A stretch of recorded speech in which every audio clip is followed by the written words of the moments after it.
So I was playing as this girl, 2200 WIM, Rosa Ratsma from The Netherlands. And yeah, here we go. So mom, I went d4 and she went knight f6. C4 and e6. And okay, here I played a3 for the first time in my life. Yeah, it's not a regular move, but you know, there is a player, he's a Danish player. Oh, now I forgot his name. Oh, I played him against him so many times. But he played a3. Maybe it was the same position, actually. He played it against me. And because he liked to play unusual things and to play against the opponent. So I wouldn't say that it's unusual. Maybe you waste the tempo, but you can absolutely do it. And sometimes it's just good to avoid that the opponent get what she or he wants to play. Yeah. So the idea of this is to stop the nimso, yeah. Yeah, it's to stop the nimso, to stop the bishop to come to b4. But I wanted to show it. Knight f3. If you go knight f3, and here black can choose lots of things, but one of the main thing is b6. And here, now, the queen's in that. Now, one of the most popular moves is a3 here. Yeah, but let's go back. I just wanted to show that. Yeah. So, but you play a3 here. It's very. I had prepared it. Yeah, but I had prepared it badly. This is so. I don't know. I feel like my preparation this round was so bad. I went a3. She went d5, and I had looked at this, and after takes and takes, I forgot if the move was bishop f4 immediately or knight c3 first. But okay, I'm not sure if it matters. No, and you know, actually now we have a change variation in the Queen's Gambit. You have taken on d5 very early. You have played this a3, which is a waste of tempo. So black has equalized. But we have a little bit this rule that what will we play first? Bishops or knights? Knights. We go with the knights first. So the knight c3 is the more correct move here. Okay. It's the more correct move here because the knight has to go there.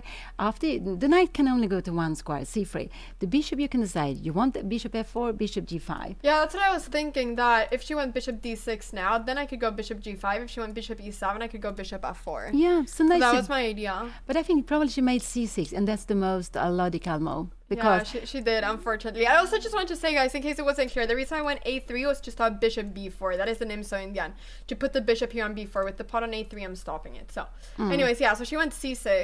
This is very logical, because now she will get out with her bishop. In some of these lines, if you would have played queen c2 instead, or bishop g5 instead, you could stop her from bishop f5, but you don't have this time. I don't know. I can't go queen c2 now, right? She will go g6.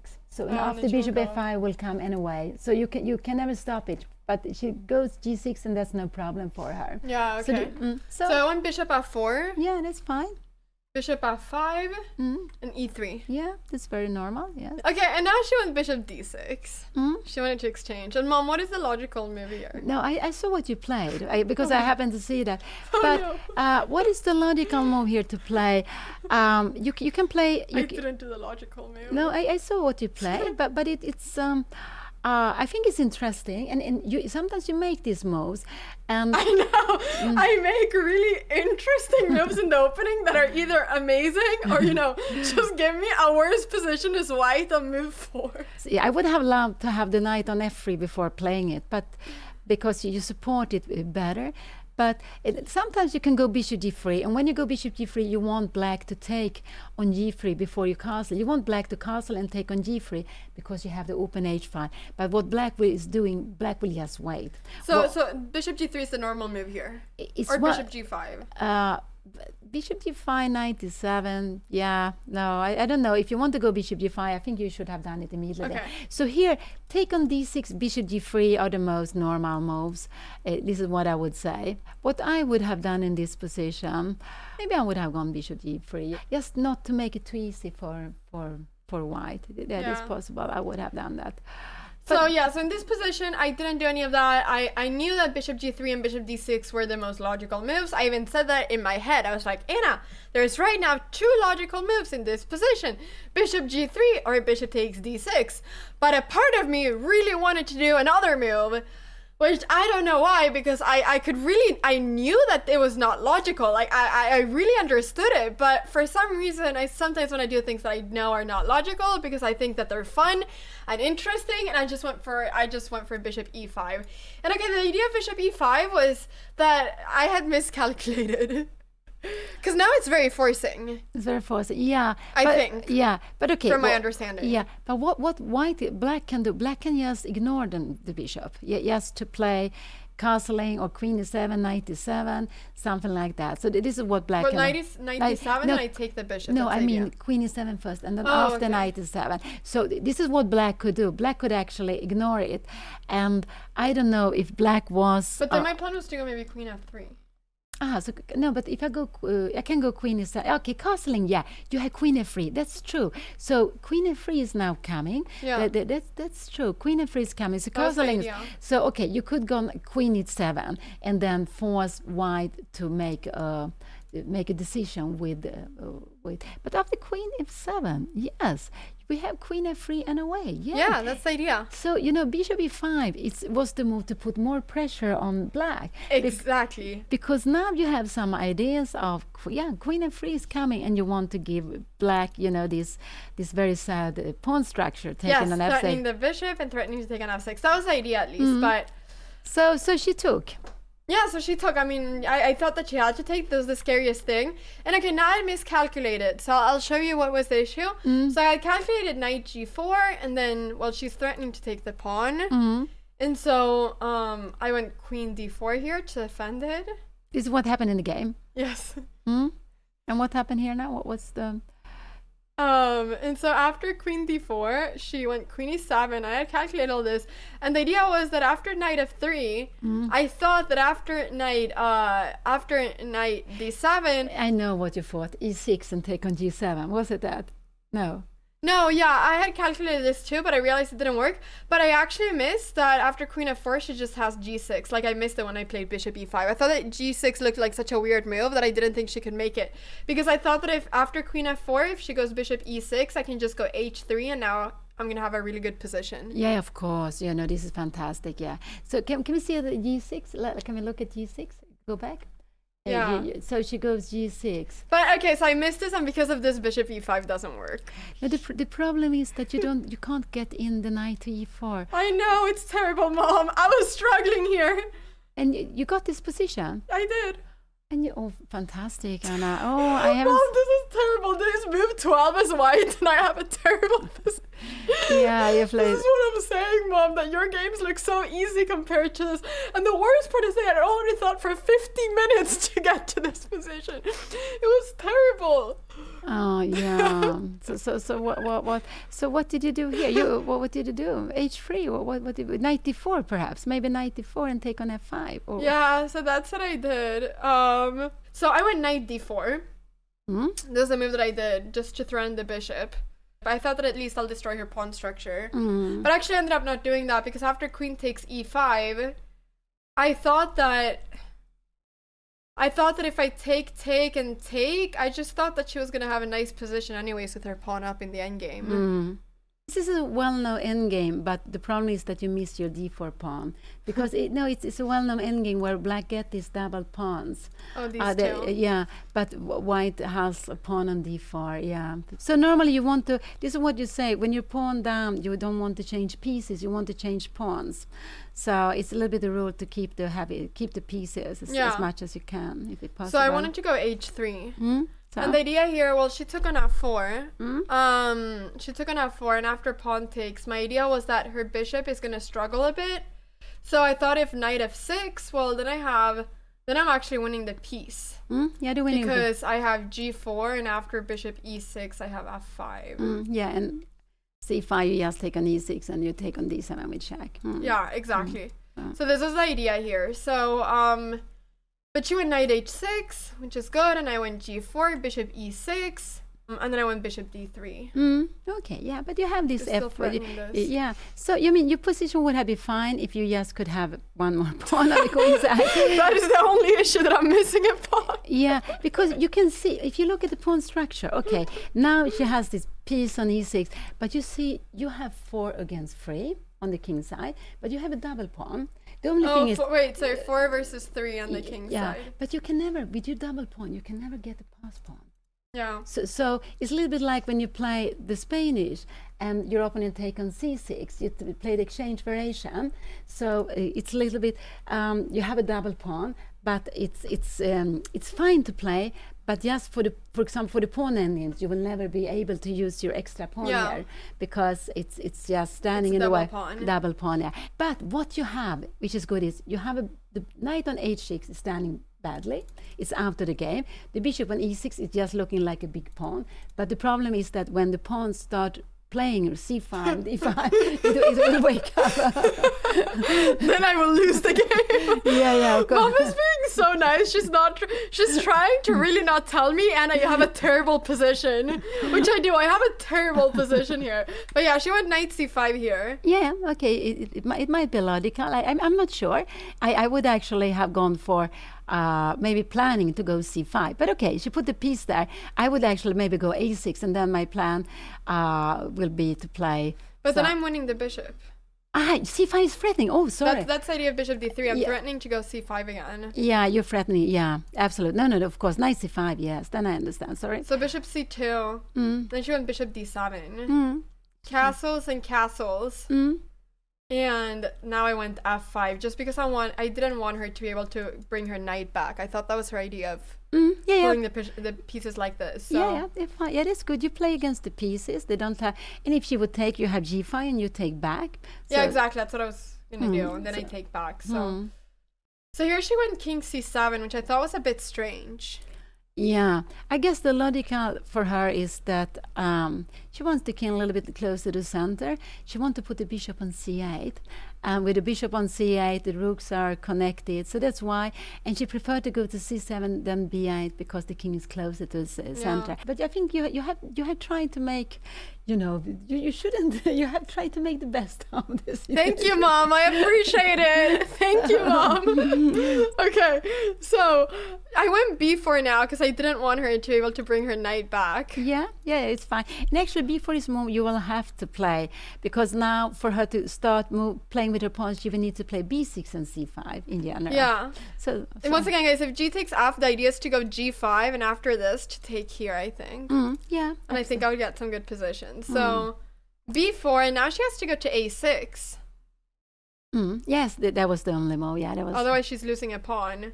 A pawn. She lose the piece, no? No, well, I mean, she can go here. She could go knight. Yeah, but then it's normal to want to keep the extra pawn. Yeah, of course. And then I went rook e1, and okay, I'm not sure if rook e1 is a mistake. I was actually thinking in the game if I should have gone bishop d3, just because I thought that her knight was like badly placed on b8 and she can't go anywhere else, but maybe not. Maybe this would have been a mistake. Yeah, I'm not sure because bishop d3. Maybe it's a waste of a tempo. Yeah. So what did you play here? I went rook e1. Rook e1 and rook e8 looks very low. Yeah, and then I went f6. f6, yeah. Because I just wanted to limit like her piece movement. Yeah, maybe you could have played it immediately. But yeah, maybe f6 here was better. Yeah, I think so. So I think this is very good. You play against her pieces. Because with f6, like, she cannot go knight g8 because then I'm going to go g5 and then her knight is going to be stuck here forever. Yeah, you know something? I think this is, b4, yes, it's fine. But I think you should go f6 here when you have the chance. Because look at this knight. You just threaten g5. And if rook e8? You go g5. Okay, g5. No, okay. So f6, yeah, rook 8. Then you go rook e1, like the game, maybe. Maybe it's like the game. You don't go g5 because she will have knight f5. So. But then I'm winning a pawn. No, you're not winning a pawn, but she will get a double pawn. You don't. Oh, that's true. Okay, so if f6, rook e8, g5, this. Yeah, but you just let the knight stay there because as soon she goes knight g8, you have g5, and it's without the knight. So this knight on the rim, and you can see she has both knights on the rim, but especially one on h6. f6 is a very strong move. Yeah, but I did it one move too late, I think. Well, I went f6, and she went knight b8. And okay, Mom, can you guess what I did here? I saw this position from far away, and I saw a knight b5 coming or something. Yes. Yeah, I did knight b5. Yeah, this is very good, and it's really you have to take because look at this position you had from the beginning. In general, it was like you had 2 against 4 on the queen side, but you have played actively. You have played against her pieces. So you have managed to get this counterplay, and you see this knight on h6. Whoa. Yeah, and here she needs to, I think, she needs to take, well, if she goes back, then I'm just going to go knight d6 check, and I'm winning the exchange. Yeah. And if she goes king b6, I mean, Mm, this is almost going to be a checkmate. She took on b5, mm. and then I took on d5, and okay, here, knight e7 check, and okay, here we could get a draw if she wants to. Just go back and forth, it's a draw, Yeah. which I was happy about after how the opening went. Yes. But so she took on e7, rook takes e7, Mm. knight c6, threatening my rook. I went rook e3 just to put the rook over here at some point maybe. Mm. Bishop e6, then we exchanged, and then I went f4. Yeah. And there's something. Look here. Here, One, to two, go for this maybe. yeah. 1, 2, 3, 4, 5, 6. You know, I think she should have taken the draw. This is what I think, because look at her knight on h6. You know, it's not playing. So you're playing with it exchange up in this position. Maybe she has to take on g4 some moment to just to get the piece back. But it's I don't see that she should be better, because knight g8 you will always go g5, and the knight is the only way to get out when knight is knight e7. So yeah, because the rook, this is what happened with the rook in the end games. Then, you know, rook and a pawn, you don't have a pawn, but you have an active rook, and she has a very bad knight. And this is the big difference. If you could put this knight maybe on c4, it would just be completely different. Yeah. If this knight could somehow magically jump there, Yeah, it would be amazing. Yeah, if it could just be on an active square somewhere in the middle, yeah, black would be better. But here, the knight is out of play, Yeah. so it must be. I mean, I think you must be better here. Somebody's asking why I went f4. I went f4 because I didn't want her to be able to go I mean, okay, she can't now go g5 because this pawn is hanging, but I just thought this pawn made more sense here. I mean, I'm stopping her from at any point going knight e5. She cannot go knight d4 now because there's rook d3. I'm also stopping her from putting the king on this e file because I always have f5. So I'm just stopping her king from entering as well. Yeah. And I'm threatening at some point to go for this, maybe. Yeah, sometimes you're threatening to go f5, she takes, and g5. Not when she can kick your rook, but maybe here also. But sometimes you have this plan, and after to bring the rook to h4 and win the h2 pawn. But I just felt like my pieces were in good squares, and so this just made sense to go f4. Yeah, and the rook is so strong in the end game. It's really so strong. She went a6 here, and now I went f5. After takes. So f5. So f5 is she has to move. She has to go bishop d7. She has to go bishop d7. So maybe you. But it looks scary. Yeah, she has to go bishop d7. But you have to be careful. You have to move your rook, so she can take on f5, g5, f4. This you have to be careful with. Maybe you have rook f3, but no, you shouldn't allow this. So I think so maybe now in this position, bishop d7, you should probably just move your rook somewhere, just to I don't know, somewhere maybe instead of f5. No, in this position, if you go bishop d7, you move your rook somewhere. I don't know where, anywhere. Okay, so anyway, she took on f5, and so I went g5. And now if she goes knight g8, then I just have rook takes, and then f7. I'm winning. Yeah. Is the idea? So here I'm just winning a piece. Yeah. Then you win a piece. Yeah, this is very lovely. Okay, Mom, and I drew this. She went king d7. And this is why I need to learn endgames, because I drew this. Yeah, let's see what happened here. Yeah, okay, let's see. Here, I was just so happy about the piece that I just took it, but here rook d3 is winning on the spot because the king has to move, and then I take it. Because the king became so active. Yeah, of course. I need to go rook d3 check first. Yeah, this is better. But let's see if you go king c7. What is the? Let's say you go king c7, and now you take.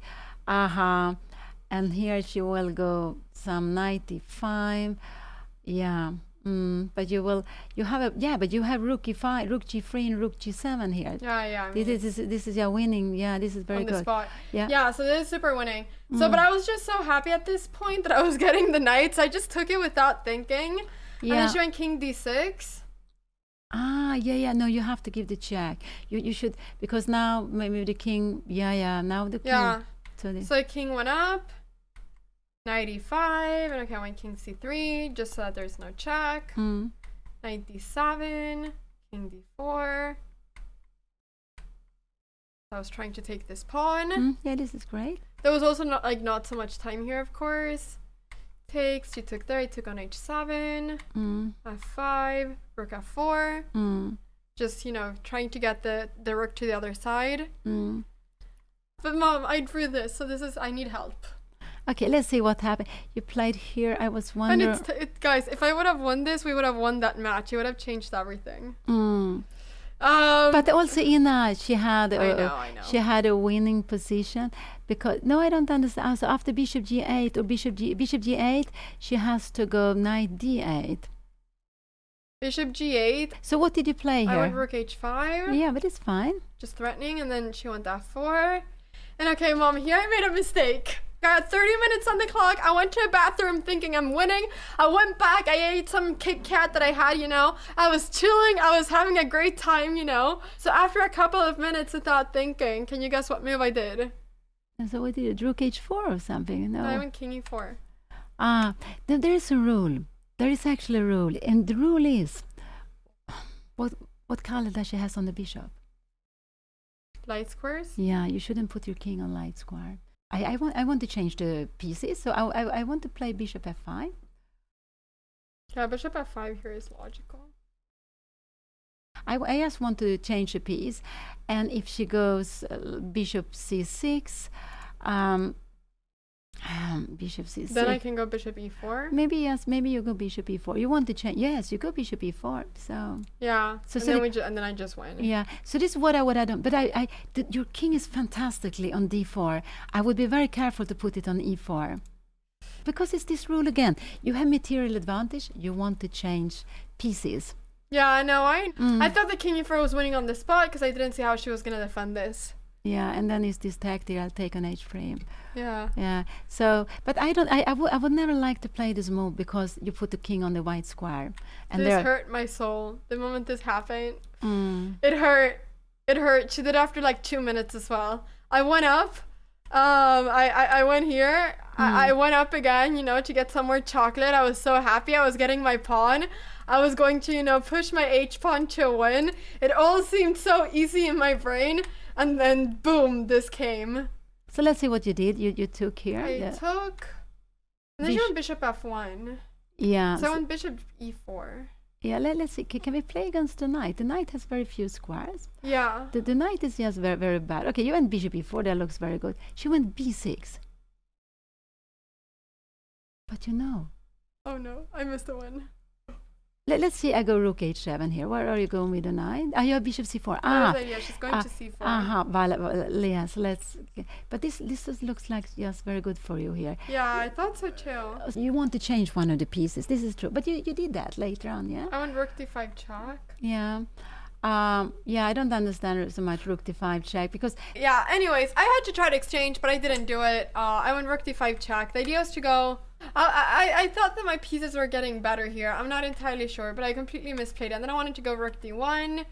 But here I need to go bishop g4, I think, and then rook d1. I didn't realize that... Well, I thought that this was good for me. Yeah, I think this is the thing. I thought this was good for me. It would have been so much better before because you could win the b6 pawn. You remember? Yeah, now I cannot win the b6 pawn yet. Yeah, but you need to win the b6 pawn. If you can't win the b6 pawn, you cannot win. Yeah, so you need to win it. And the b6 pawn is the important one because it will let your king come closer to b5. Yeah. So the idea must be to put. Let's see what happened here. Yeah. King c6, king e5, yes, here, a5, yeah, okay, here, so, okay. So in this position, I did not know what I was doing. I just started checking. I started going everywhere. Yeah. So yeah, but then it's just good. No, but you know, Mom, the worst part. I was so tired at this point that in a finish, I saw it was a draw, and I thought I'll offer a draw. We've won the match. Oh. So I offered it. I would have continued playing if I knew that I needed to win. That was the game. But this was, I guess, the reason what I wanted to show is that this is the reason why I need my mom to teach me endgames. This exact thing, because I was here sitting without a plan. So it's actually like really good to like see this because, yeah, I don't know. Otherwise, I wouldn't have known it if I didn't do that.